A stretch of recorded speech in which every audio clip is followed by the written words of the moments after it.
அனைவருக்கும் பாலசாமியின் அன்பு வணக்கங்கள். வருகிற ஜூலை 9ஆம் தேதி அகில இந்திய பொதுவேலை நிறுத்தம். இந்த பொதுவேலை நிறுத்தம் மார்ச் மாதம் 2025 மார்ச் மாதம் 18ஆம் தேதி டெல்லியிலே கூடியிருக்கக்கூடிய மத்திய தொழிற்சங்கங்கள் ஒரு அகில இந்திய வேலை நிறுத்தத்தை உடனடியாக செய்வது என்று அறிவித்தார்கள். மே மாதம் 20ஆம் தேதி அந்த வேலை நிறுத்தத்தை அறிவித்து நாடு முழுவதிலும் விவசாய சங்கங்கள், தொழிற்சங்கங்கள், துறை வாரியான 40க்கும் மேற்பட்ட சம்மேளனங்கள் கூடி இந்த முடிவை எடுத்து பணியிலே வேலை நிறுத்தத்துக்கான தயாரிப்பு வேலைகளை செய்து கொண்டிருக்கும் போதுதான் அறிவிக்கப்பட்டதோ மே 20ஆம் தேதி வேலை நிறுத்தம். ஆனால் இதற்கிடையில் பெஹல்காம் தீவிரவாத தாக்குதல் நடத்திய போது தேசத்திற்கு வந்திருக்கக்கூடிய இந்த தாக்குதல் தீவிரவாதத்தின் பெயரால் வந்தாலும் சரி, அது எந்த முறையில் வந்தாலும் சரி, தொழிலாளி வர்க்கம் பார்த்து கொண்டு சும்மா இருக்க முடியாது. உடனடியாக இந்த வேலை நிறுத்தத்தை பின்னுக்கு தள்ளி நாடு எடுத்திருக்கக்கூடிய ஒன்றுபட்ட நடவடிக்கையில் அனைவரும் ஒன்று சேர்ந்து நிற்போம் என்று உலகுக்கு காட்டுவதற்காக ஜூலை மாதம் 9ஆம் தேதி மீண்டும் வேலை நிறுத்தத்தை தள்ளி இன்றைக்கு வேலை நிறுத்தத்துக்கான அனைத்து தயாரிப்புகளும் செய்து வந்திருக்கக்கூடிய இந்த நேரத்தில் சில அம்சங்களை மத்தியிலே ஆளக்கூடிய மோடி ஒன்றிய அரசு எடுத்து வரக்கூடிய 11 ஆண்டு கால நடவடிக்கைகளை உங்கள் முன்னால் கொடுக்க வேண்டிய, உங்கள் முன்னால் வழங்க வேண்டிய அவசியம் இன்றைக்கு இருக்கிறது. கடந்த 11 ஆண்டு காலமாக அவர்கள் எடுத்திருக்கக்கூடிய நடவடிக்கை என்பது முக்கியமான அம்சமாக 2020 நாடாளுமன்றத்தில் இரு அவைகளிலும் தொழிலாளர் போராடி பெற்ற தொழிலாளர் நல சட்டங்களை எந்த விதமான விவாதம் இல்லாமலே அதை திருத்தி 4 தொகுப்பாக மாற்றி இருக்கிறார்கள். இந்த 4 தொகுப்பாக மாற்றியது என்று சொன்னால் அது இன்றைக்கு மிகப்பெரிய அளவிலே இந்திய நாட்டிலே உழைப்பாளி மக்களை அவங்களுடைய உரிமையிலே, அவங்களுடைய ஜனநாயக கடமைகளிலே அவர்கள் போராடும் அந்த போராட்டத்தின் மீது மிகப்பெரிய தாக்குதலை தொடுத்திருக்கிறது. அது மட்டுமல்ல, சமூக பாதுகாப்பு வரையறுக்கப்பட்டிருக்கூடிய இது நாள் வரை சுதந்திரத்துக்கு பின்னால் சமூக பாதுகாப்பு வரையறுக்கப்பட்டிருக்கூடிய சமூக பாதுகாப்பு முற்றாக நிராகரிக்கப்படுகிறது. அவர்கள் கிளர்ச்சி போராட்டங்கள் கேள்விக்குறியாக்கப்படுகிறது. அவர்கள் வேலை நிறுத்தங்கள் இன்றைக்கு சட்டவிரோதமாக அறிவிக்கப்பட்டிருக்கிறது. அடிப்படை உரிமைகளையும் பாதிக்கக்கூடிய நிலைமையிலே இந்த தொழிற்சங்க போராடிப்பட்ட தொழிற்சங்கங்கள் கடந்த 100 ஆண்டுகளாக பெற்றிருக்கக்கூடிய தொழிற்சங்க உரிமைகள் மறுக்கப்பட்டு 4 தொகுப்பாக மாறுகிறது. அது மட்டுமல்ல, வேலை நிறுத்தம் குற்றவியல் சட்டத்துக்கு உட்படுத்தப்படுகிறது.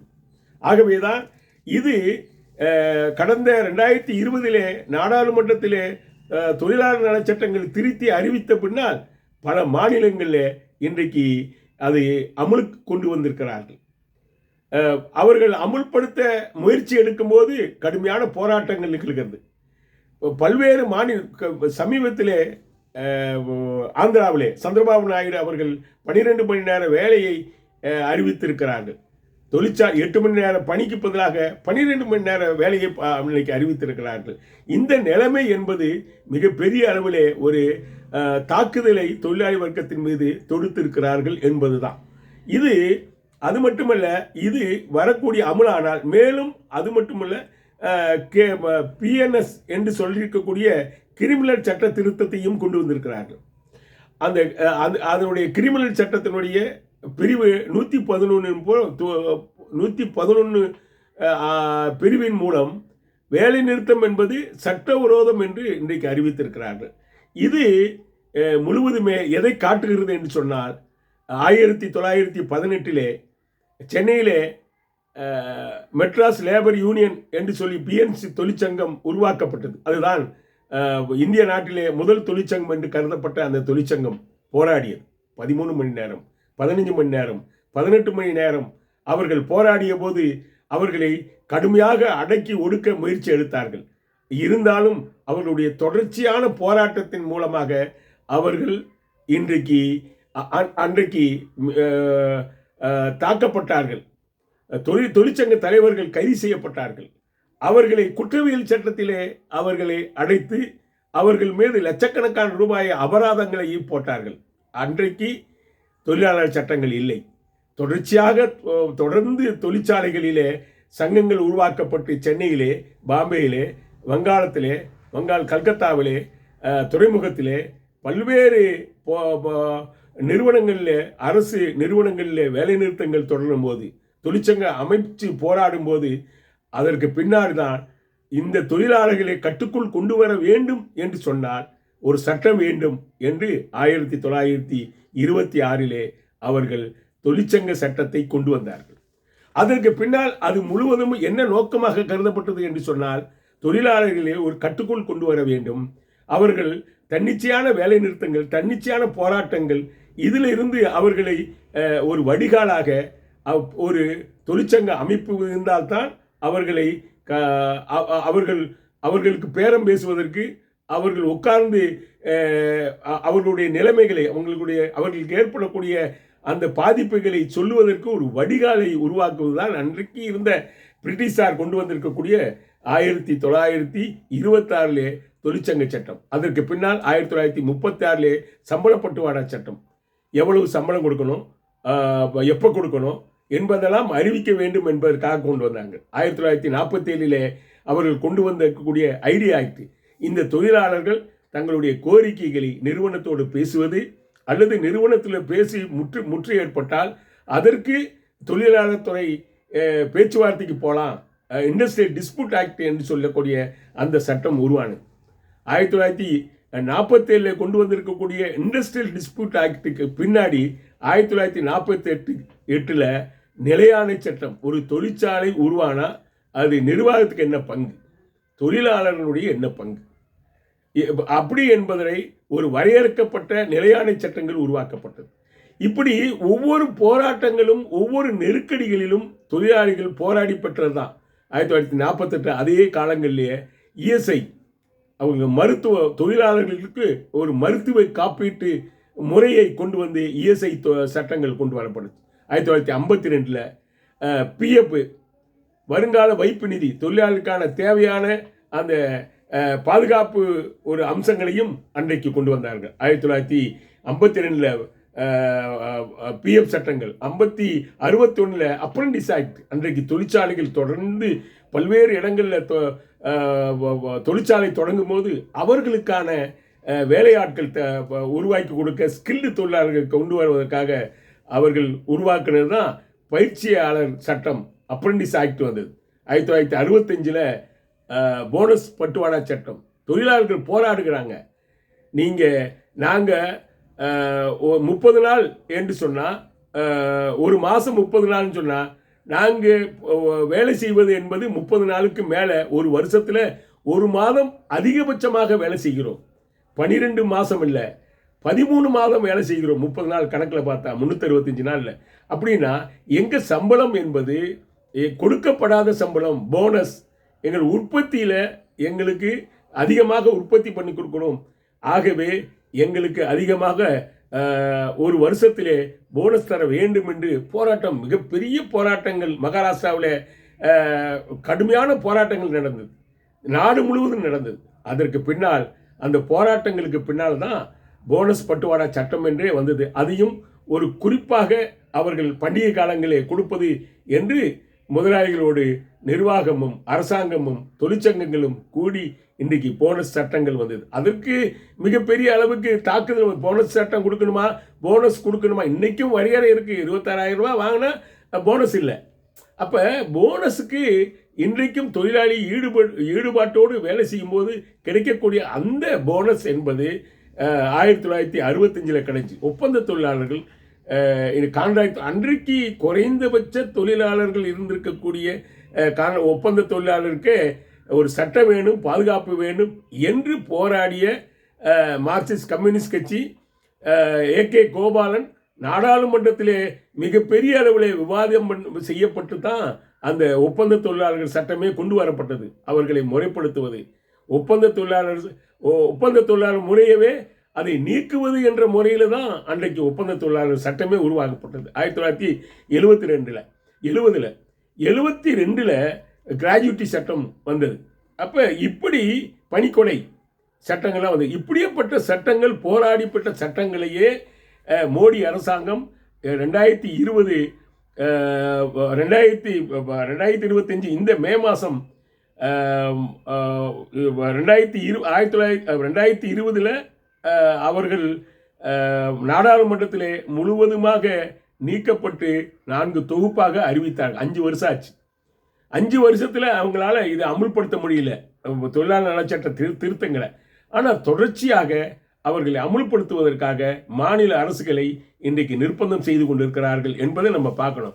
மோடி அரசாங்கம் அவர்கள் இன்றைக்கு செய்திருக்கக்கூடிய இந்த நடவடிக்கை முழுவதுமே என்ன, கடந்த 11 ஆண்டு காலமாக என்ன நடந்திருக்குது தொழிலாளி வர்க்கத்தில் அல்லது இந்த ஆட்சி அதிகாரத்தில் என்ன நடந்திருக்குன்னு சொன்னாக்கா, அரசு துறை முழுவதுமே தனியார் கொடுக்குறாங்க. தனியாருக்கு கொடுக்கப்பட்டு அது முழுவதுமே ரயில்வே, இன்சூரன்ஸு, பாதுகாப்புத்துறை, அப்புறம் வங்கி அனைத்தையுமே இங்கே இருக்கக்கூடிய பெருமுதலாளிகளுக்காக கொடுக்கிறார்கள். பெருமுதலாளிக்கு கொடுத்து அதை முழுவதுமே அங்கே அந்த இந்திய நாட்டினுடைய செல்வாதாரங்கள் வளங்கள் இன்றைக்கு பெருமளவு சூறையாடப்படுகிறது. அந்த அரசு துறை நிறுவனங்களில் காலியாகக்கூடிய 9 லட்சம் காலி பணியிடங்கள் இன்றைக்கும் இருக்குது. 9 லட்சம் காலி பணியிடங்களையும் நிரப்பலை. அதற்கு பதிலாக அவர்கள் கான்ட்ராக்டு, கேஷுவல், எஃப்டியு என்று சொல்லி நிரப்புகிறார்கள். நிரந்த பணி பாதுகாப்பு என்பது இன்னைக்கு இல்லை. அதற்கு பதிலாக இராணுவத்திலே உங்களுக்கு அக்னிபாத் திட்டத்தை கொண்டு வருகிறார்கள். இது முழுவதுமே ஒரு பெரிய சவாலாக இருக்கிறது. வேலை நேர அதிகரிப்பு, குறைஞ்சபட்ச ஊதியம் அமுல்படுத்துவதில்லை. குறைஞ்சபட்ச ஊதியம்ன்றது இன்றைக்கி சட்டத்தில் இருக்குது. ஒரு 5 வருஷத்துக்கு ஒரு தடவை குறைஞ்சபட்ச ஊதியத்தை மாற்றி அமைக்கணும். அதுவும் கூட என்னன்னு சொன்னால், அந்த சட்டத்தில் இன்றைக்கு இன்னைக்கு இருக்கக்கூடிய விலைவாசி உயர்வுக்கு ஏற்ற ஆட்போல அதனுடைய மாற்றங்களை கொண்டு வர வேண்டும். ஆனால் அதை அவர்கள் செய்வதில்லை. அதற்கு பதிலாக குறைஞ்சபட்ச ஊதியமே மத்திய அரசு நிர்ணயம் பண்ணுவதில்லை. குறைஞ்சபட்ச ஊதியத்துக்கு நாம் இன்றைக்கு இந்த போராட்டத்தில் குறைஞ்சபட்ச ஊதியம் 26,000 வேண்டும் என்று சொல்கிறோம். 12 மணி நேர வேலைக்கு அவர்கள் தள்ளுகிறார்கள். மாநில அரசுகளை சட்டத்தை கொண்டு வருவதற்காக முயற்சி எடுக்கிறார்கள். ஏன் திராவிட முன்னேற்ற கழகம் கடந்த 2 ஆண்டுகளுக்கு முன்னால் கூட அந்த சட்டத்தை அமுல்படுத்தி அதற்கு எதிரான தமிழகம் முழுவதிலும் மிகப்பெரிய அளவிலே ஒரு போராட்டத்தை நடத்திய பின்னால் தான் அது பின்னுக்கு போனது. இந்த அடிப்படையில் பட்ஜெட்டில் பெருமுதலாளிக்கு ஆதரவாக பட்ஜெட் மத்திய அரசாங்கம் போடுகிறார்கள். மோடி அரசாங்கம் வரி குறைக்கிறார்கள். அரசுக்கு வரக்கூடிய 1,45,000 கோடி ரூபாயை வரி குறைக்கிறாங்க ஒவ்வொரு வருஷம். இது கல்விக்கும் மருத்துவத்துக்கும் ஒதுக்கக்கூடிய தொகை என்பது நமக்கு தெரியும். அப்போ இது இந்திய நாட்டினுடைய சொத்துக்களை மொத்தமாக மடைமாற்றம் செய்யக்கூடிய கார்ப்பரேட் முதலாளிகளுக்காக அவர்கள் செய்கிறார்கள். அது இன்னைக்கு என்ன விளைவுகளை உருவாக்கி இருக்குதுன்னு சொன்னாக்க, கிராமப்புறங்களில் 40% மக்கள் 2 நேரம் சாப்பிட முடியலை. நகர்களில் 10% மக்கள் 2 நேரம் சாப்பிடாம இன்னைக்கு தூங்குறாங்க. வரி சுமையை கார்ப்பரேட் முதலாளியிடமிருந்து அது சாதாரண மக்கள் தலையிலே அவர்கள் திணிக்கிறார்கள். மொத்த வருவாய் 2014 34.5% இருந்தது. 2025 27.2% மாறுது. அப்போ கார்ப்பரேட்டுகளிடமிருந்து வாங்கக்கூடிய வரியை குறைத்து அவர்கள் சாதாரண மக்கள் தலையில் போடுறாங்க. கேஸ் விலை அவர்கள் ஆட்சியில் பொறுப்பெடுக்கும் போது அவர்கள் 400 ரூபாய் இருந்த கேஸ் விலை இன்னைக்கு 885 ரூபா ஆச்சு. அதே போல் பெட்ரோல் விலை 65 ரூபாய் இருந்தது, இன்னைக்கு 103 ரூபா ஆயிருக்கு. அப்போ சாதாரண மக்கள் பயன்படுத்தக்கூடிய பொருள்கள் மீது வரி போடுவதும், பெரிய கார்ப்பரேட் நிறுவனங்கள் மீது வரியை அவர்கள் வரி விலக்கு செய்வதும், செல்வ வரியை வேற அவங்க நீக்கியிருக்காங்க. இது முழுவதுமே என்னன்னு சொன்னாங்க, இந்த காலத்தில் கார்ப்பரேட் முதலாளிகள் வாங்கியிருக்கக்கூடிய கடன் 14.56 லட்சம் கோடி ரூபாயை தள்ளுபடி செஞ்சிருக்காங்க. அப்போ இந்திய நாட்டினுடைய இந்த செல்வாதாரங்கள் முழுவதுமே யாருக்கு போய் சேருகிறது என்பதை நம்ம பார்க்கணும். அதை மடைமாற்றம் செய்யக்கூடிய இந்த கார்ப்பரேட் முதலாளிகளுக்கு ஆதரவாக இந்த அரசாங்கம், மோடி அரசாங்கம் செய்து கொண்டிருக்கிறது என்பதை நம்ம பார்க்கணும். நான் சொன்னேன், பிஎன்சி மில் தொழிலாளர்கள் போராடும் போது குற்றவியல் சட்டத்துக்கு கொண்டு வர்றாங்க. இன்றைக்கு தொழிலாளர் நல சட்டங்களை அமுல்படுத்தினா என்ன வரும் அப்படின்னு சொன்னால், தொழிலாளர் நல சட்டங்கள் அமுல்படுத்தும் போது இன்றைக்கு புதிய 4 தொகுப்புகள் என்ன கூறுகிறது என்று சொன்னால், அதில் 300 பேர் இருந்தால் தான் தொழிற்சங்கம் அமைக்க முடியும். அது மட்டுமல்ல, அவர்களுக்கு தொழிலாளர்கள் அவர்கள் ஒரு ஐடி ஆக்ட் திருத்தப்படுகிறது, அல்லது தொழிற்தாவா எழுப்ப முடியாத சூழ்நிலை ஏற்படுகிறது, போராட முடியாது, வேலை நிறுத்தம் செய்தால் அவர்களை குற்றவியல் சட்டத்திலே கைது செய்ய முடியும் என்பதை இன்னைக்கு அந்த தொகுப்புகளிலே இருக்கிறது. அவர்கள் தொழிற்சங்க வைத்துக் கொள்வதற்கு, கூட்டுப்பேர உரிமையை பெறுவதற்கு இன்றைக்கு முடியாது. தொழிற்சங்க அங்கீகாரம் என்பது 300 பேருக்கு கீழே எங்கே தொழிற்சாலை இருக்குது? 2.5 லட்சம் கோடி 2.5 லட்சம் சிறு குறு தொழிற்சாலைகள் இன்றைக்கு அழிஞ்சிருச்சு. சிறு குறு தொழிற்சாலையில் வேலை செஞ்சிருக்க தொழிலாளி வெளியே வந்துட்டான். பெரிய நிறுவனங்கள் என்று சொல்லி பார்த்தாக்க பெரிய நிறுவனங்களும் இல்லை. அப்போ இன்றைக்கு இருக்கக்கூடிய அந்த சூழலை பயன்படுத்தி பெருமுதலாளிக்கு ஆதரவாகவும் வெளிநாட்டு முதலீட்டை ஈர்ப்பதற்காகவும் மோடியும் மாநில அரசுகளும் இன்றைக்கு தொழிலாளர்கள் மீது தொடுக்கக்கூடிய தாக்குதல் இன்றைக்கு இருக்கிறது. ஒரே ஒரு உதாரணம் என்னன்னு சொன்னால், பாதுகாப்புத்துறையில் போராடுறாங்க. பாதுகாப்புத்துறை கடந்த 2 ஆண்டுகளுக்கு முன்னாடி அவர்கள் கார்ப்பரேட் மயமாக்கப்பட்டது. கார்ப்பரேட் மயமாக்கப்பட்ட போது 42 உற்பத்தி தொழிற்சாலைகள் 7 கார்ப்பரேட் நிறுவனமாக மாற்றுவதற்காக அவர்கள் எடுத்த நடவடிக்கை. அதற்கு எதிராக பாதுகாப்புத்துறை தொழிலாளர்கள் போராடுறாங்க. பாதுகாப்புத்துறையில் இருக்கக்கூடிய அனைத்து சங்கமும் ஒன்றிணைந்து போராடும் போது அவர்கள் அதுக்கு எதிராக எசென்சியல் டிஃபென்ஸ் சர்வீஸ் என்று ஒரு சட்டத்தை அவர்கள் அமுல்படுத்துகிறார்கள். பாதுகாப்புத்துறையிலே வேலை செய்ய நிறுவனங்களிலே நீங்கள் ஸ்ட்ரைக் பண்ணால் அது சட்டவிரோதம் என்று சொல்கிறார்கள்.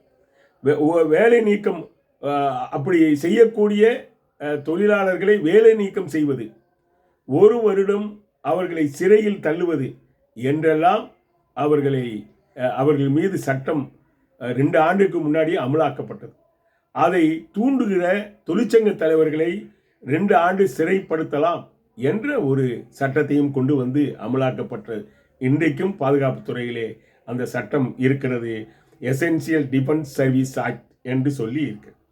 இதே நிலையத்தான் இந்திய நாடு முழுவதிலும் போராடி பெற்றிருக்கக்கூடிய உரிமைகளையும் மொத்தமாக தூக்கி எறிந்துவிட்டு அவர்கள் மீது 4 தொகுப்புகளாக கொண்டு அதிலே வேலை நிறுத்தம் சட்டவிரோதம் என்று அறிவித்திருக்கிறார்கள் என்பதை நம்ம பார்க்கணும். இந்த நிலையில தான் நாம் இந்த நாட்டை பாதுகாக்க வேண்டியது இருக்கு. நம்ம பெஹல்காம் தாக்குதல் வரும்போது எப்படி இந்த நாட்டிலே இந்த தாக்குதல் வர நேரங்களில் இந்திய நாடு முழுவதிலும் நாம் ஒன்றாக இருக்க வேண்டும், ஒற்றுமையாக இருக்க வேண்டும். இந்த நாட்டுக்கு தாக்குதல் வரும்போது உழைப்பாளி மக்கள் தனியாக போராடக்கூடாது என்று சொல்லி அந்த மே 20 தள்ளி வைத்து ஜூலை 9க்கு தள்ளி வச்சோமோ, இந்த நாட்டை பாதுகாப்பது தொழிலாளி வர்க்கம்தான். தொழிலாளி வர்க்கத்தினால தான் முடியும். ஆகவே இந்த மோடி அரசாங்கம் இன்றைக்கு ஒவ்வொரு ஒன்றுபட்ட போராட்டங்களையும் மத வெறியை தூண்டுகிறது, சாதி வெறியை தூண்டுகிறது, சனாதனத்தை இன்றைக்கு பேசுகிறது.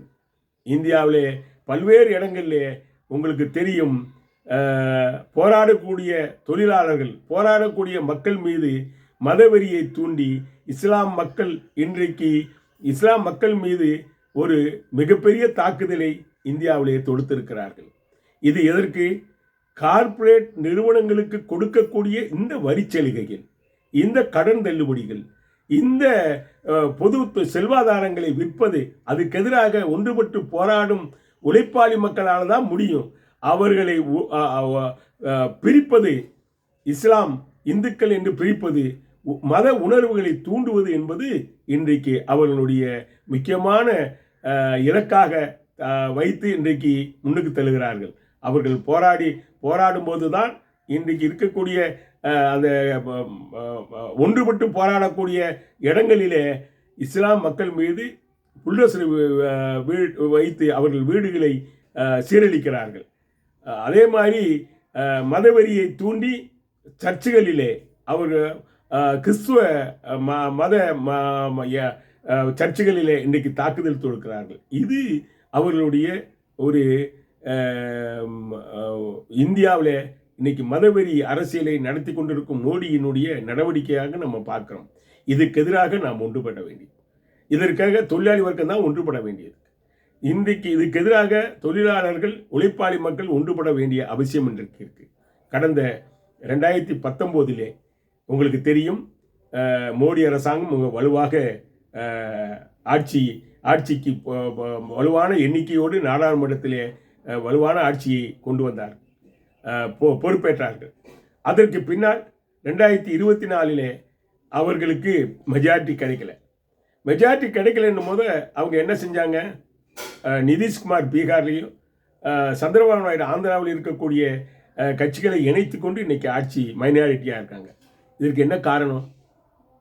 இதற்கு என்ன காரணம் என்று சொன்னால், கடந்த 2 ஆண்டுகளுக்கு முன்னால் 1.5 ஆண்டு காலமாக போராடிய தொடர்ச்சியான போராட்டம், விவசாயிகளுடைய புதிய விவசாயிகள் சட்டத்துக்கு எதிராக அவர்கள் எடுத்து போராடிய அந்த தொடர்ச்சியான போராட்டம், அந்த போராட்டத்தில் மோடி அரசாங்கம் பணிந்ததா பணியிலையா? பணிந்தது. அந்த புதிய விவசாய சட்டங்களை அவர்கள் பின்வாங்கினார்கள். அதற்கு பின்னாடி விவசாயிகள் கொடுத்த அந்த தியாகம் என்பது நம்மால் இன்னைக்கும் மறக்க முடியாது. 600க்கும் மேற்பட்ட விவசாயிகள் உயிரிழந்தார்கள். விவசாயிகள் தொடர்ச்சியான போராட்டம், பனியில், வெயிலில், காற்றில், திறந்த வெளியில் அவர்கள் போராடியதால் வெற்றி பெற்றார்கள். வெற்றி பெற்ற பின்னால் பஞ்சாபில், ஹரியானாவில், ராஜஸ்தானில், இப்படி பல்வேறு மாநிலங்களில் அவங்களுடைய செல்வாக்கு, பிஜேபியினுடைய ஆளுங்கட்சியினுடைய செல்வாக்கு குறைஞ்சது. இன்னைக்கு மிகப்பெரிய அளவுக்கு அவர்கள் மைனாரிட்டியாக இன்னைக்கு ஆட்சியிலே மத்தியிலே இருக்கிறார்கள். இவர்கள் இன்றைக்கும் பல்வேறு எதிர்கட்சியினுடைய 117 எம்எல்ஏக்களை விலை கொடுத்து வாங்கி 8 மாநிலங்களில் பிஜேபி ஆட்சி செய்து கொண்டிருக்கார்கள். இன்னைக்கு மைனாரிட்டி தான் பிஜேபி. பிம்பமாக இருக்கக்கூடிய இந்த பிம்பத்தை உடைப்பதற்கு தொழிலாளி விவசாயிகள் நாடு முழுவதிலும் எழுந்து இன்றைக்கு களத்திலே இறங்கி இருக்கிறார்கள். எல்லா முதலாளித்துவ கட்சிகளும் இன்றைக்கு விலை போகிறார்கள். அவர்கள் அமலாக்கத்துறையும் இன்னைக்கு சிபிஐயும் அதை கண்டு பயப்படுகிறார்கள். ஆனால் இந்த இடதுசாரிகளும் தொழிலாளி வர்க்கமும் விவசாயிகளும் இன்னைக்கு இந்த தேசத்தை பாதுகாக்க வேண்டியது இருக்கிறது. ஆகவே நாடு முழுவதிலும் ஜூலை மாதம் 9 நடக்கிற அந்த வேலை நிறுத்தம் வலுவாகவும் உக்கிரமாகவும் நடக்க வேண்டும். கோடிக்கால் போதமடா தொழிலாளி வர்க்கம், அது கோபத்தின் ரூபமடா என்பதை நாம் தீர்மானிக்க வேண்டும். நாம் இந்த உலகுக்கு சொல்ல வேண்டும், காண்பதெல்லாம் தொழிலாளி படைத்தான், அவன் காண தகுந்தது வறுமையா, அவன் பூண தகுந்தது பொறுமையா என்பதை இன்றைக்கு பாரதிதாசன் சொன்னது போல் இன்றைக்கு தொழிலாளி வர்க்கம் ஒன்றுபட வேண்டும். அனைத்து பகுதி தொழிலாளர்களும் வேலை நிறுத்தம் வேண்டும். வேலை நிறுத்தம் செய்து அது ஆர்ப்பாட்டமோ அல்லது மறியலோ அன்றைக்கு ஜூலை மாதம் 9 இந்திய நாடு முழுவதிலும் ஒரு வெகுண்ட இயக்கமாக அது வர வேண்டும். தேசம் முழுவதும் இன்றைக்கு வேலை நிறுத்தத்தை பற்றி பேச வேண்டும். இன்னைக்கு வேலை நிறுத்தம் என்பது உலகத்திலே 40 கோடி தொழிலாளர்கள் வேலை நிறுத்தத்திலே பங்கு பெறுவார்கள். உலகத்தில் மிகப்பெரிய வேலை நிறுத்தமாக அது இருக்கும். ஆகவே தான் நாங்கள் கேட்குறோம், இந்திய நாடு கார்ப்பரேட்டுகளுக்கானதல்ல, இந்திய நாடு மோடிக்கானதல்ல, இந்திய நாடு உழைக்கும் மக்களுக்கானது. இந்திய நாடு உழைக்கும் மக்களுடைய தியாகத்தால் கட்டப்பட்ட நாடு. இந்த நாட்டை, இந்த தேசத்தை பாதுகாக்க ஜூலை 9 நாம் வேலை நிறுத்தத்தில் இறங்குவோம். வேலை நிறுத்தத்தில் இறங்கி இந்த மத்திய அரசாங்கம் எடுத்து வரக்கூடிய பல்வேறு தொழிலாளர் விரோத, மக்கள் விரோத கொள்கைகளுக்கு இது மிகப்பெரிய ஒரு சவாலாக அல்லது அதை சந்திக்கக்கூடிய சக்தியாக தேசத்துக்கு காட்டுவோம். ஜனநாயக சக்திகளுக்கு, சாதாரண ஏழை எளிய மக்களுக்கு, நமக்கு மிகப்பெரிய நம்பிக்கை அளிக்கக்கூடிய தொழிலாளி வர்க்கம் இருக்கிறது என்பதை, விவசாயிகள் இருக்கிறார்கள் என்பதை நாம் இந்த இந்திய நாட்டினுடைய அனைத்து மக்களுக்கும் காட்டுவோம். வேலை நிறுத்தத்தை ஜூலை மாதம் 9 வெற்றியடைய செய்வோம். அனைத்து தோழர்களும் களத்திலே இறங்குவோம். பணியாற்றுவோம், வெற்றியடை செய்வோம். வாழ்த்துக்கள்.